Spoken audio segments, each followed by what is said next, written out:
pies en la tierra, un podcast de Agencia Asturias.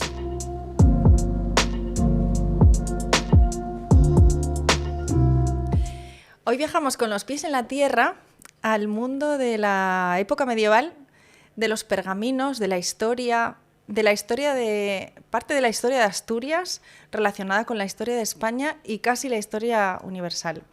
Y lo hacemos con una mujer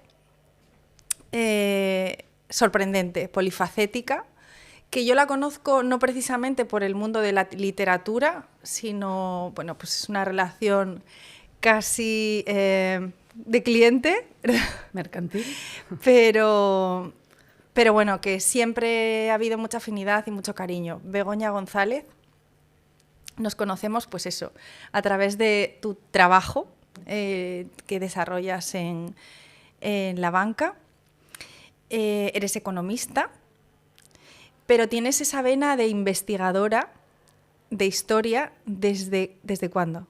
Desde siempre. Desde siempre. Yo creo que eso nace con uno y desde siempre tengo esa vena, como tú dices, Verónica, de investigación, porque antes que escritora me siento investigadora. Lo sé. Cuando eras niña, ¿qué hacías? Pues apuntar en una libreta todo lo que me contaban, estar muy atenta. ¿Con cuántos años? Muy pequeña, desde que me reconozco, pues fíjate, con 8 años, detrás de un mostrador de una tienda de mis padres ultramarinos, ya escuchaba historias maravillosas y me iba al pueblo por el verano a casa de mis abuelos y más todavía, más maravillosas. ¿Y de dónde te nacía esa inquietud de apuntar las cosas? Porque ¿sabes? Quería que no se me olvidaran y quería profundizar en cada una de ellas. Y sobre todo porque ya desde siempre y desde muy pronto tuve la conciencia de que el tiempo pasaba y que esa persona que me estaba hablando no iba a estar siempre. Y entonces que ese mensaje además que me estaba transmitiendo se terminaba, se acababa y se perdía, sobre todo. Entonces sí que tenía siempre esa necesidad de apuntarlo, de anotarlo. O sea, que yo lo he leído también sobre ti, que te importa reflejar esa tradición oral, eso que se cuenta, pero que quede plasmado para que no se pierda en el tiempo, ¿verdad? Claro. Yo siempre quiero pensar, y además es así, que una transmisión oral es un milagro. Que llega a nosotros es un auténtico tesoro y si llega, pues qué menos que, primero, tomar la conciencia de que hay que mantenerlo, conservarlo y tenemos una responsabilidad contraída con los que antes lo transmitieron, ¿no? Que es mantenerlo. Y entonces hay que perpetuarlo. Pues un libro es una buena opción para mantenerlo. Bueno, la verdad es que no todo el mundo tiene esa conciencia y menos desde tan pequeño.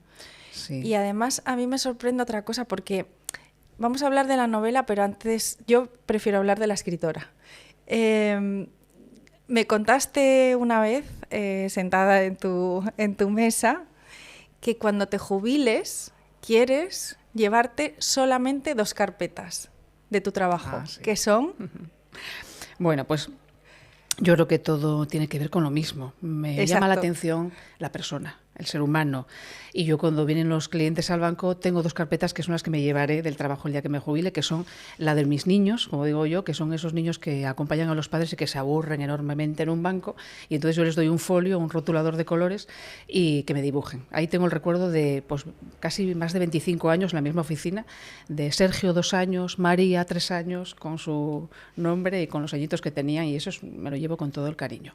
La segunda carpeta es una colección de emails muy cariñosos que me regaló muchos clientes. Unos ya no están y otros se fueron y otros todavía los tengo en la oficina y son maravillosos. Las palabras que me dedicaron, eso es la compensación pues, a todo lo que es el trabajo, el sacrificio, ¿no? Me encanta. Fíjate que estuve hace poco con Tomás Marcos. Sí que os tenéis muchísimo cariño. Hay un vínculo muy importante entre vosotros, como amigos, pero también como... me decías que ha aportado un poco, te ha ayudado en esa investigación que llevas haciendo o que haces desde hace muchísimos años en todo lo que te interesa de la historia y que te ha ayudado en cosas. Bueno, nos contaba un poco cómo ha sido su historia y todas las cosas que ha pasado por el hospicio, que creo que has hecho investigaciones del hospicio, o sea, un poco de todas estas cosas. Con Tomás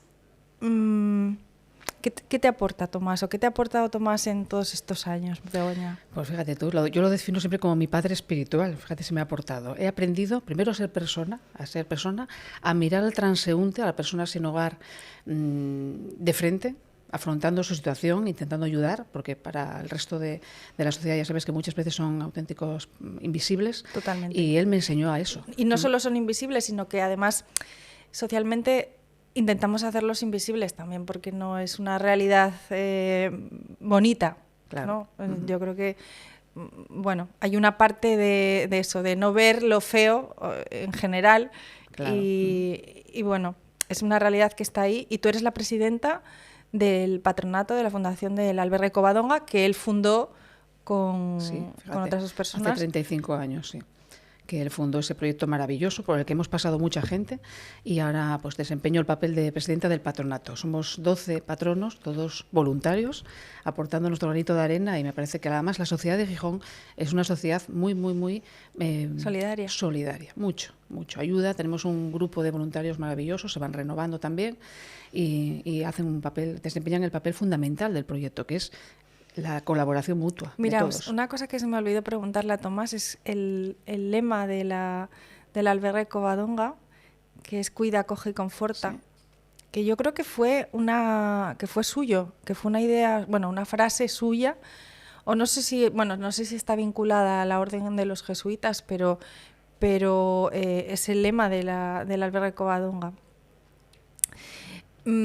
Esa parte de humanidad, esa sensibilidad que os une, y yo creo que es fundamental en vuestra relación, y que, bueno, o sea, conociendo a Tomás, si tienes un poco de sensibilidad, te tiene conquistado para el resto de tu vida. Sí. También intentas reflejarla en tu trabajo. En tu trabajo me refiero ahora como escritora. ¿Cuál es la semilla de tu novela, de esta novela de la que vamos a hablar, del siglo?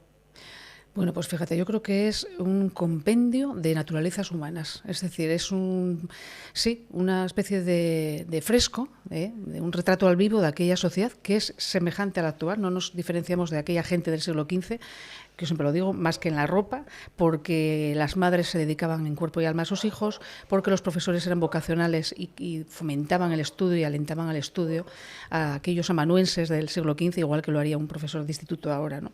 Entonces, eso, lo que forma parte del ser humano, eso no tiene época ni tiene tiempo. ¿Y cómo empieza esta investigación? ¿A partir de qué punto?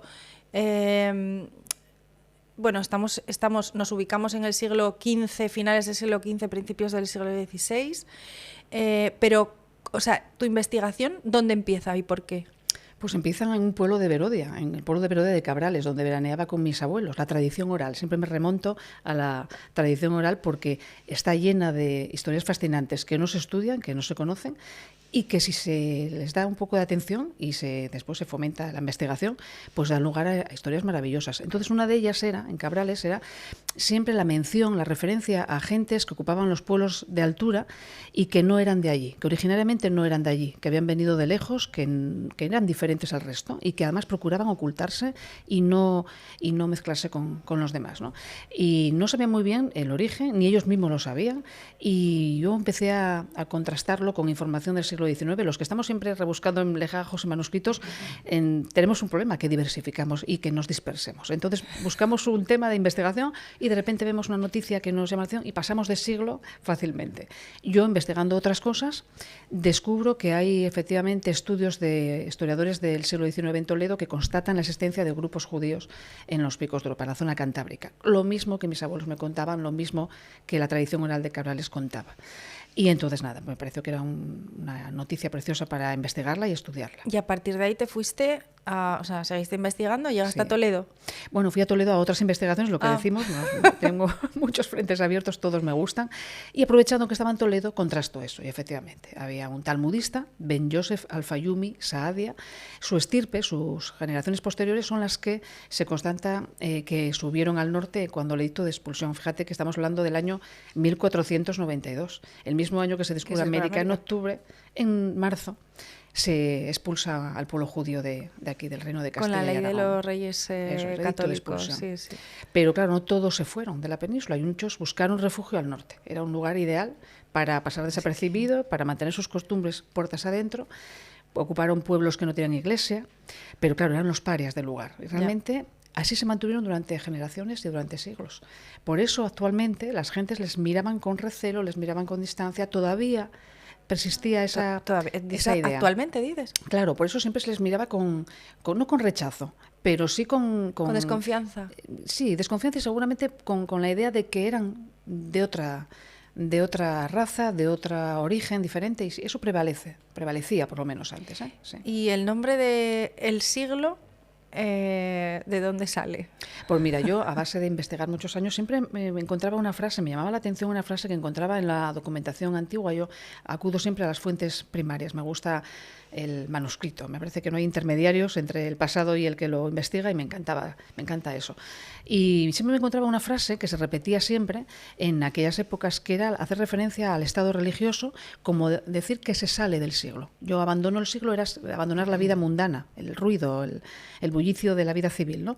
Para acogerme a una orden religiosa, incorporarme a un monasterio y que entonces mi vida, pues se acoja a esa orden que regula todo, ¿no? Claro, es que además en aquella, Pues en aquel siglo, en ese siglo y en la Edad Media, en la salida de la Edad Media, la Iglesia era casi, tan poderosa o casi más que el reinado, los reyes. Claro, era un estamento súper dominante. O sea, que sí. se salía del siglo, se entraba en el siglo y se salía del siglo. Salirse del siglo era abandonar sí. la vida civil, sí. Entonces, pues era muy recurrente ese término, siempre se repetía, me llamó la curiosidad, digo, fíjate, cómo hacen referencia al siglo. Entonces me pareció que era el título pertinente para la novela. Lo utilizo con ese doble sentido, el sentido de cambio, de transición temporal. Estoy abandonando el siglo XIV y me meto en el XV, con el cambio que supuso el descubrimiento de América, cambios de pensamiento. Me parece que era una época preciosa. Todavía estamos saliendo del medievo, pero estamos entrando ya en la Edad Moderna. Entonces utilizaba el siglo en ese sentido, y a la vez me permitía hablar del estado religioso, ¿no? Tan dominante y sobre todo que marcaba tanto las vidas de muchas personas. ¿Quién es Emuna? Pues Emuna es una protagonista, la primera protagonista que tiene la novela, maravillosa, porque es la mujer, la judía, talentosa, con muchas capacidades, pero que por ser judía, por ser mujer precisamente, no tenía su sitio en aquella sociedad, ¿no? Entonces, pero es una mujer valiente y además, como pongo en la novela, orgullosa y firmemente judía. Entonces, lucha contra esa persecución de la Inquisición.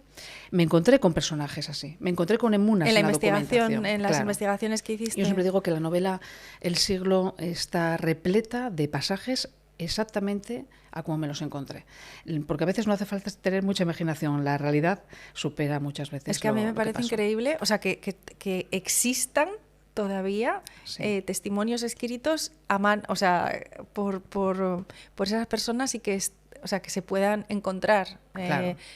La verdad es que, si te digo la verdad, yo nunca fui amante de la historia en general. La verdad es que no tuve mucha suerte con los profesores que tuve en el colegio, entonces era como un poco rollo, ¿no? Pero leyendo, la fascinación que tienes tú por eso, por descubrir cosas nuevas, por ver cómo se vivía en ese momento, cómo pues los testimonios, documentos legales, documentos ¿cómo originales, decirlo? ¿no? Sí, la verdad es que me parece que me entra hasta las ganas de ir a hacer investigaciones, porque encontrarte con esas cosas tiene que ser impresionante. Y ¿sabes lo que pasa, Verónica? Que además lloras en los archivos. Yo siempre lo comento, es que es verdad, yo he llorado en los archivos. Estar documentándome sobre un auto de la Inquisición y llorar con una plegaria de una madre, pues, rogando al inquisidor ir ella a la hoguera en lugar de su hijo. O me he encontrado eso con pasajes maravillosos de la historia, descubres personalidades maravillosas, porque da igual la época, esas personalidades valientes que se sacrificaban ellas por los demás. La solidaridad, por ejemplo, que parece impensable en aquel siglo oscuro, ¿no? Que tanto se le tacha de ser un siglo del retraso. Pues te lo encuentras. Entonces se crea esa empatía con aquella gente del pasado y contigo misma. Entonces te ves reflejada en ellos. Un poco la esencia del ser humano y todo lo que somos. En lo que decías tú, que seguimos siendo iguales que Sí. Pase el tiempo que pase, la esencia del ser humano sigue siendo la misma. Y buscamos lo mismo también, ¿no? Eso es, buscamos lo mismo. ¿Y qué buscaba la gente Pues un poco de felicidad. Claro que sí que buscamos la felicidad. Entonces, pues, bueno, pues a veces para lograrla pues había que sacrificarse para que los demás la disfrutaran, y otros se encargaban de que no tuvieras felicidad. Pero claro, fueron siglos muy Aparte duros. de Muna, bueno, la novela es bastante dinámica, aunque no falta la rigurosidad y la sensibilidad. Va habiendo muchos personajes. O sea, ¿qué buscabas con la aparición de esos personajes? O sea, con el desarrollo y la historia que cuentas en la novela. Yo quería reflejar por lo menos en la novela todas las personalidades que podía haber en aquella sociedad, con sus claros y sus oscuros, todas. Incluso los malos de la novela también tenían sus facetas. Y bueno, ver el reflejo de lo que era una sociedad, de lo que es ahora una sociedad, ¿no? Con todos los elementos. Y que además es curioso cómo todos dependían unos de otros, cómo era interdependiente aquella sociedad, ¿no? Donde, aunque había al villano que masacraba al campesino y al vasallo, le necesitaba, y de forma recíproca. Entonces, esa interdependencia de unos a otros, ¿no? Esa necesidad que tenemos de los demás, era un poco lo que yo quería otra cosa poner que en me valor. llama la atención es que normalmente cuando leemos la historia, lo que se refleja son los grandes personajes, los héroes, incluso dentro de los malos. También la gente que tenía poder, pues eso, la gente que tuvo un nombre, una cabida, pero en tu novela precisamente los protagonistas no son los poderosos o los, bueno, hay alguno, pero los verdaderos protagonistas son gente normal, ¿no? Sí. ¿Qué es lo que... La historia con minúsculas, como digo yo, la historia con minúsculas, es la que me interesa. A veces nos han contado la historia a base de batallas, de contiendas navales, de grandes reyes, pero también está la otra historia. Pérez Galdós lo decía, también el ciudadano, el pequeño individuo crea la historia y hace que cambie el rumbo de la historia, claro que sí. Entonces a mí me gustaba eso, ese campesino, ese vasallo. Escribiendo... pasar de la investigación a decidirte a escribir, ¿cómo diste ese paso? Porque, a ver, yo creo que es bastante valiente, porque escritores hay muchos, novelas hay muchas. ¿Cómo decidiste dar ese paso de, pues mira, voy a ponerme a escribir algo que recoja toda la historia o toda la investigación que he estado haciendo durante todo este tiempo, durante 20 años? Pues mira, no hay ninguna valentía, porque es que no tenía ninguna pretensión. La pretensión era dejar por escrito la historia de la tradición oral de Cabrales, ¿no? Contar la historia de aquellos judíos huidos. Se constatan elementos que me daban a entender con la Universidad de Oviedo que efectivamente fue un hecho real. Hay supervivientes que tienen ahora ese apellido, o sea, que lo mantienen, y yo quería contarlo. No quería dejar pasar esa historia tan maravillosa y contarla. ¿Cómo la cuento? ¿Cómo la acerco al lector? Pues voy a contarle una narración. Le voy a contar la historia de una judía de Toledo, perseguida por la Inquisición, que tiene que huir al norte para buscar refugio. Y entonces empiezan a aparecer personajes, no solamente sea la protagonista, porque me parecía que tenía que llenarla de personajes variopintos. Está el eremita que busca en el bosque ese refugio y se encuentra con Dios, que no lo encuentra en el monasterio. Está la otra iglesia, la iglesia rígida, férrea, unida a los dogmas. Y después también está el clero, está el campesinado, está la burguesía incipiente, los caballeros de Santiago, el camino de Santiago. Me parecía que también era así una idea. Pero lo que trataba es de llenar aquellas piezas del puzzle con aquella sociedad, pero que el eje vertebrador fuera la historia que yo quería contar, que es la de los judíos en los picos de Europa, en el norte. En tus presentaciones, también me llama la atención, en las presentaciones que has hecho de los libros, en algunas, no sé si en todas, pero en algunas ha habido una interpretación al final de las cantigas. A mí que estoy relacionada con la música. Claro. ¿Eso ha sido idea tuya? Sí, claro, hay que bueno, pues un poco recrear ambientarlo, exacto, ¿no? a que el pasado hay que recrearlo y es maravilloso. Yo encuentro allá donde voy pues grupos de música sefardí. Tengo mi favorito que es Etnos Atramo de Toledo, son un referente en la música sefardí tradicional, y entonces pues si puedo me acompañan siempre en las presentaciones. Es maravilloso porque nos hace estar, cerramos los ojos y nos hace estar en una judería, en una aljama judía, pero vamos, Sí, al sí, segundo. lo he escuchado. Es maravilloso, sí. ¿Y hay segunda novela? Y tercera y cuarta, sí. Madre mía. Mientras tenga tiempo y vida, sí, es una actividad, ya no digo afición, es una actividad vital para mí, sí.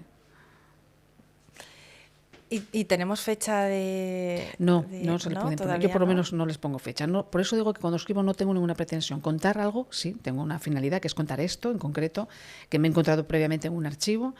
Soy muy fiel a la documentación, muy, muy, muy fiel. Tengo que creérmelo yo primero y después hacerlo entretenido, porque es verdad que escribo para el lector de ahora, eso es cierto. Entonces, ¿y cómo es el lector de ahora? Pues una cultura TikTok.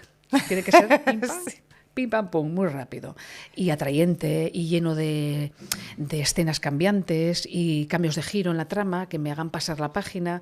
Hay que jugar con eso. Eso ya son las artes literarias, ¿eh? Pero hay que hacerlo. Hay que hacerlo porque no se trata de dar ninguna lección de historia. Yo no la quiero, no busco eso, no soy nadie para darla, pero sí entretener. Y si de alguna manera yo acerco un poco a la gente a aquel episodio de la historia, me parece que ya he cumplido la misión que pretendía eso, ¿eh? ¿La continuación está también ambientada en la Edad Media o pasamos a otra época? Ahora toco el siglo XIX, también un siglo de cambios. Yo por eso siempre me gusta conjugar todo lo que haga crisis, o fuerce a la persona a cambiar de opinión o dar un giro en su vida, que se haga cuestionarse las cosas. Qué interesante es dudar de todo, ¿eh?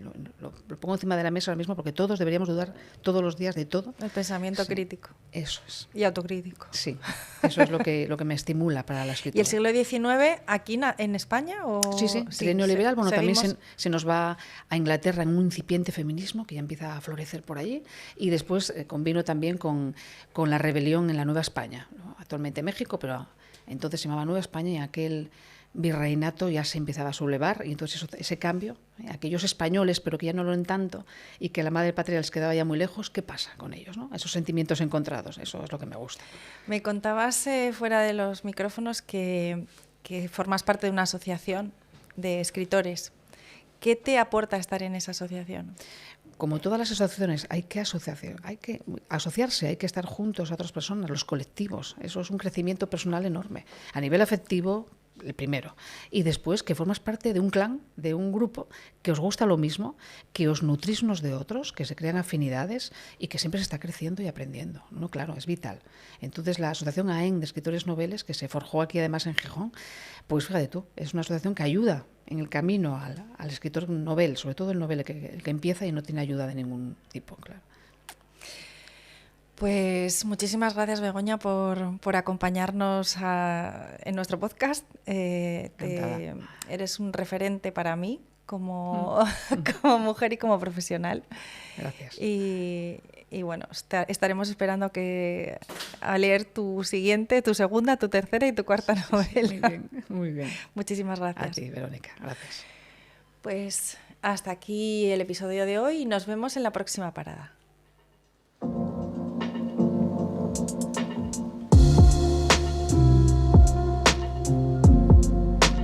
Con los pies en la tierra, un podcast de Agencia Asturias.